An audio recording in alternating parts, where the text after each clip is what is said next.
Welcome to MIG Welding for Beginners. There are several ways to learn the basics of welding. I checked out some books in the library, watched online videos, and took a 5-hour MIG welding workshop. The best way to learn is by actually welding. I am also a beginner, so the welds in this video will not be perfect, but they may be close to what you can expect when starting out. Once you are familiar with the process, start practicing by properly adjusting the settings on your welder, and don't forget your personal protective equipment.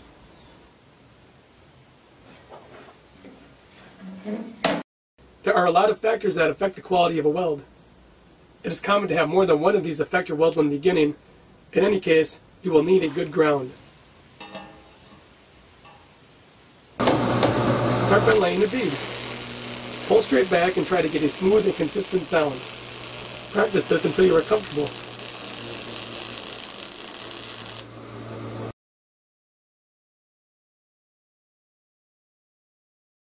Now try laying a bead while making a series of lowercase e's. This helps maintain a consistent travel speed and also generates more heat in the weld.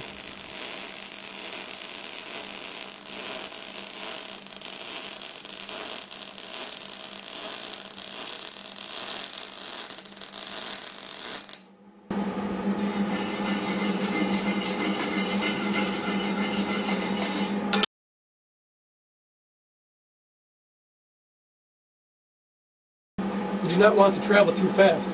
However, you do not want to travel too slow either. You can see the difference in the welds.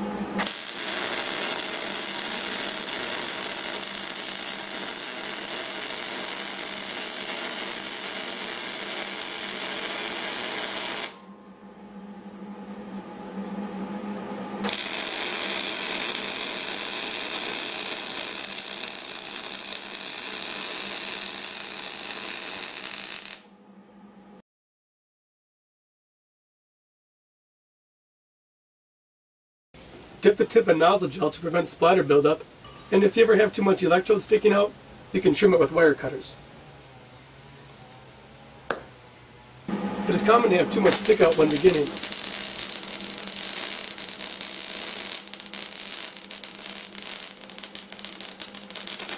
Do not have too little either.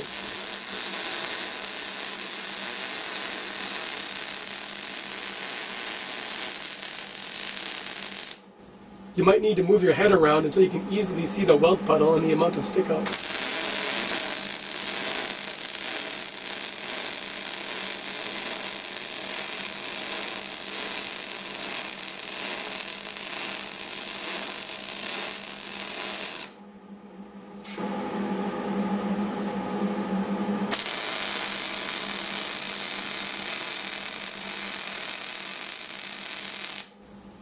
Keep laying simple beads with a straight weld in the lowercase e pattern until you are getting consistent results. Try the same techniques on materials of different thicknesses. Then observe and analyze your weld. You will quickly notice that metal of different thicknesses require different settings for different techniques.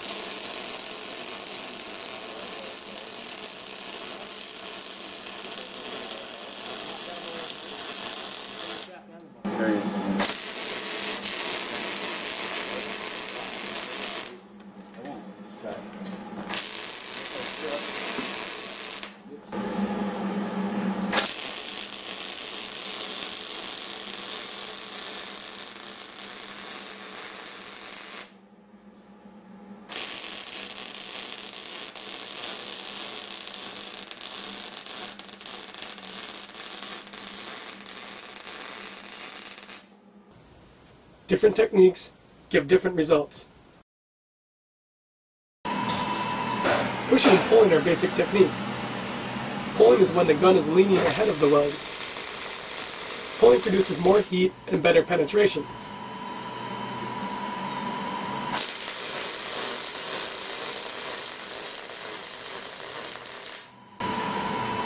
Pushing is when the gun is leaning behind the weld. Pushing flattens the bead and allows for faster travel speed.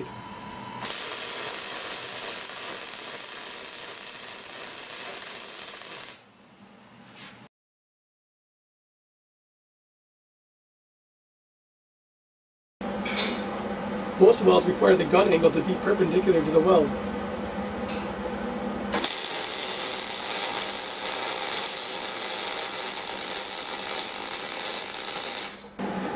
Let's try joining some metal with a simple butt joint.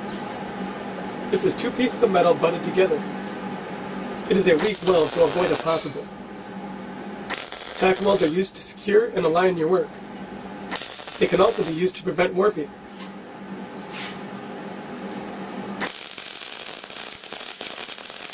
The weld along the grooves between work surfaces is called a groove weld.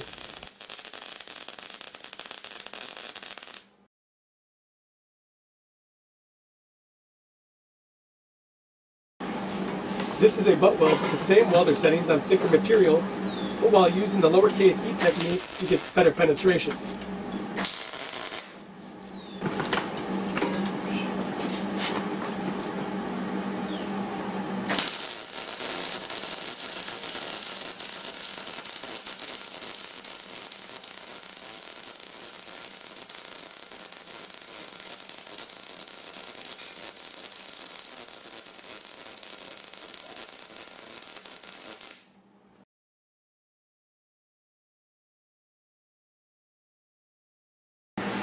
A lap joint is two pieces of metal in the same plane overlapped. A fillet weld is used here to create an angular shaped weld between the two surfaces.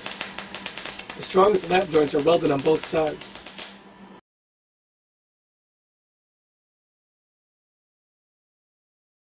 Here is a lap joint on thicker material. I had to adjust the settings before this weld. Don't get too close to the edges either. They will melt into the weld.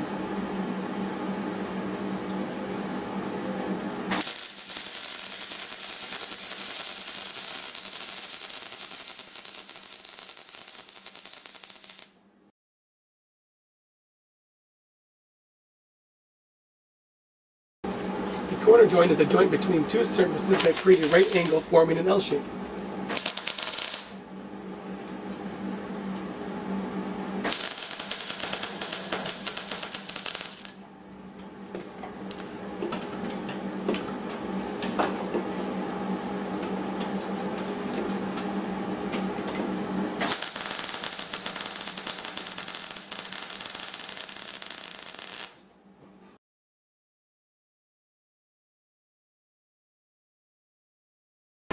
A T-joint is between surfaces meeting at right angles to create a T-shape.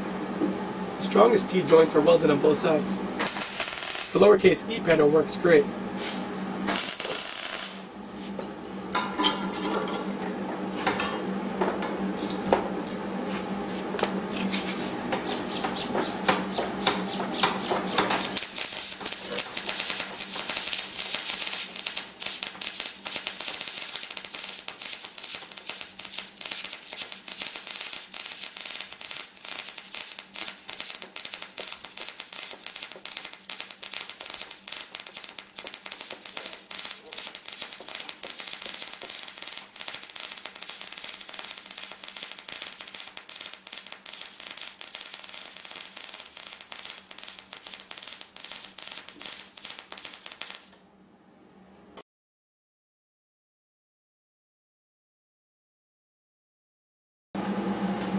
Horizontal welds work best with the gun angle aiming up at the bead to support the weld puddle.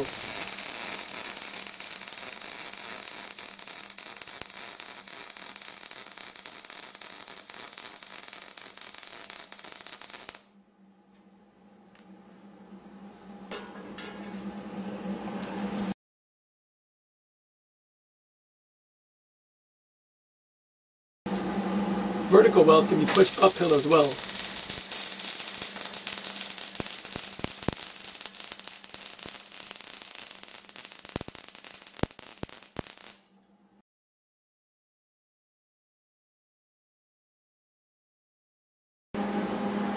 Vertical fillet welds can be tricky, but they are fun. A triangulated spiral pattern is used.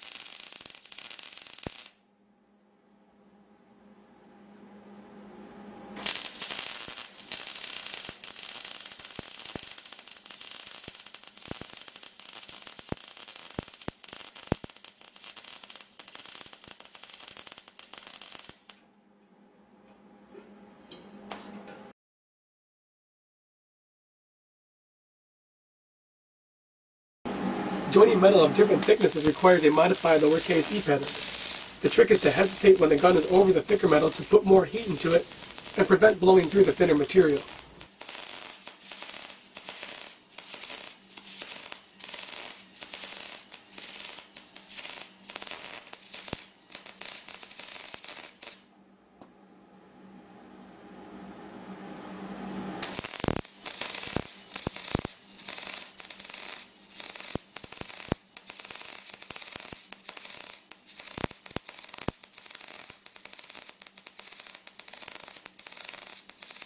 The best way to become a better welder is to always have a good ground, a short stick out, the right MIG welder settings, and a good technique while working smart and safe.